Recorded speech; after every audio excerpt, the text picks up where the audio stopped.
Bonjour à tous, moi c'est Carla de Coignac et on est sur Live Actu actuellement. Les filles ont le droit de s'aimer, je crois. Alors moi j'ai commencé tout d'abord par l'écriture. J'ai commencé par l'écriture grâce à mon papa qui m'a toujours fait baigner dans les mots. Et puis mes parents m'ont inscrite à la guitare quand j'avais 7 ans. Et au fur et à mesure du temps, en fait, j'ai décidé de chanter ce que j'écrivais, de chanter mes poèmes. Donc à l'âge de 10 ans, je dirais à peu près, j'ai commencé à faire mes premières chansons. Puis bon, mes parents m'ont toujours beaucoup poussée. Ils ont toujours été beaucoup derrière nous pour la musique. Donc c'est grâce à ça que j'ai décidé d'en faire mon métier. Ce qui s'est passé, c'est que pour moi, la musique, ça a toujours été présent dans ma vie. Ça m'a toujours suivi. Mais c'est en 2017, en fait, quand j'ai été sélectionnée pour la Nouvelle Star, justement. Un peu pas à mon insu, mais j'étais pas au courant en fait que j'allais faire cette émission. On m'a inscrite sans que je le sache. Et en sortant de cette émission, j'ai eu un déclic.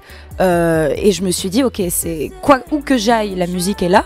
Quoi que je fasse, elle me suit, elle me rattrape. Donc il faut que je finisse par lui prendre la main, quoi. Elle me tend la main à longueur de temps, donc c'est parti, j'y vais, quoi. Et là, ça a été un grand déclic pour commencer à garder mes chansons, parce qu'avant ça, je les gardais pas.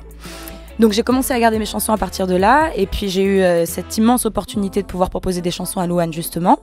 Et là, ça a été un grand déclic, et je me suis dit ok, pas d'autre choix, quoi. C'est ça que je veux faire, c'est ça qu'il me faut, et on me l'a toujours, la vie me l'a prouvé. Donc c'est à ce moment-là que j'ai décidé de le faire. Dans ma phase de travail, d'écriture, en général, je ne reviens pas sur mes textes.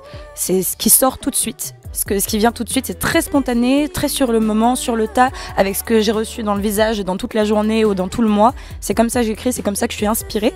Donc en effet, il y a ce côté très spontané, très direct, où je veux pas revenir sur les mots. Évidemment, il y a un petit travail de post-écriture quand même pour le côté technique, les rimes et ce genre de choses.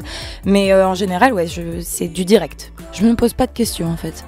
Je me pose pas de questions, je me dis que tout ce que j'écris, quel que soit le thème, quel que soit le sujet, c'est des choses qui me tiennent à cœur. C'est des choses qui m'ont touchée réellement d'une façon ou d'une autre. Pour moi, quand j'écris, c'est une réelle psychanalyse. J'exorcise ce que j'ai à l'intérieur. Il faut que je le sorte d'une façon ou d'une autre. Hélas, je ne sais pas faire de peinture. J'aurais adoré, mais je ne sais pas en faire. Donc j'écris. Et oui, donc je me pose pas de questions en fait. C'est là maintenant tout de suite, qu'est-ce que je ressens ? Ok, c'est ce mot, c'est ça. Et j'ai de la chance parce que mon père m'a très bien enseigné les mots et j'ai la chance de pouvoir faire la bonne part des choses entre un mot ou un autre et savoir lequel va le mieux définir ce que je ressens à l'instant précis. Encore une fois, on revient à ce thème fondamental qui est être vrai. Et se connaître soi-même, parce que je pense que c'est l'essence de ce qui peut nous permettre d'aller au bout des choses et ce qui peut nous permettre d'être nous-mêmes. Et je pense que sincèrement, ça devrait être un but en soi pour chacun de nous, dans notre petite expérience sur Terre, notre petit passage, d'être soi, quoi. Pour moi, ça devrait être le but fondamental. Et c'est vrai qu'à travers mes chansons, j'essaye que ce soit dans la confiance en soi, dans l'amour, dans ne serait-ce que les constats du quotidien, de ce que je vis, de la société, de ce que je vois. Voilà, d'être soi et de ne pas s'écarter de ce qu'on ressent réellement. Allez, danse, et le reste on verra plus tard. T'as de la chance, tu peux même danser dans le noir. Alors le single Danse, en effet, en fait c'était surtout une petite note à moi-même à la base. J'ai écrit cette chanson réellement comme un journal intime. Comme une petite voix dans ma tête qui me dit mais c'est bon, lâche ton cerveau, arrête de tout analyser à longueur de temps, fais-toi confiance, va sur la piste de danse. Et je trouvais que utiliser justement le verbe danser, c'était la meilleure façon de représenter le lâcher prise, quoi. Je fais la gueule, je fais la gueule, je fais la gueule. Je fais la gueule, je fais la gueule, je fais la gueule. Je fais la gueule, je fais la gueule, je fais la gueule. Je souris à l'envers. Je fais la gueule, je fais la gueule, je fais la gueule. En fait, moi, ça a été surtout par rapport à une expérience personnelle assez quotidienne dans le social où je pense que tous à chacun, on a une espèce d'habitude de vouloir absolument plaire à tout le monde et ce qui est absolument naturel, je pense. Et donc on met une sorte de masque social. Et en fait, un jour, j'avais fait une soirée où j'ai pas réussi à mettre ce masque social, j'ai pas réussi à faire semblant et je suis partie faire la gueule dans mon coin et je me suis dit ok, il faut le dire en fait, parce qu'après cette soirée justement, j'ai mes amis en question qui sont venus me voir et qui m'ont dit mais t'as eu raison, sinon tu t'ennuies, ça se voit sur ta tête, t'as bien eu raison de partir, de t'isoler un peu, ça fait du bien. Et je me suis dit ok, mais en fait ils veulent faire comme moi au fond je pense, et ils sont d'accord avec ça. Et ouais, c'est parti de là en fait, c'est parti du fait tant pis, quoi qu'on me dise, ok, je m'écoute et je vais faire la gueule un moment, et parfois faire la gueule, ça permet de pouvoir ressourire beaucoup mieux. C'est aussi une note à moi-même. Je reconnais, enfin j'avoue que toutes les chansons que j'écris sont un peu des notes à moi-même. Mes chansons, c'est un journal intime. Donc oui, à chaque fois que j'écris, c'est pour moi. Et après, je me rends compte qu'on peut s'y reconnaître et que quelque part, c'est que des sujets que le commun des mortels peut vivre en général. Donc oui, ça part d'une note à moi-même, mais puis ça finit par s'étendre à tous ceux qui veulent s'y reconnaître et qui vivent un peu la même chose. Alors j'en ai plusieurs, évidemment. Sur l'écriture de l'EP, il y en a qu'on a gardé, il y en a qu'on a mises de côté, il y en a qu'on garde peut-être pour plus tard. Enfin, il y en a toujours en plus ou en moins, mais à la base, en fait, on en voulait que 4 sur l'EP. Donc c'était danse, je fais la gueule, je me tire, et les filles.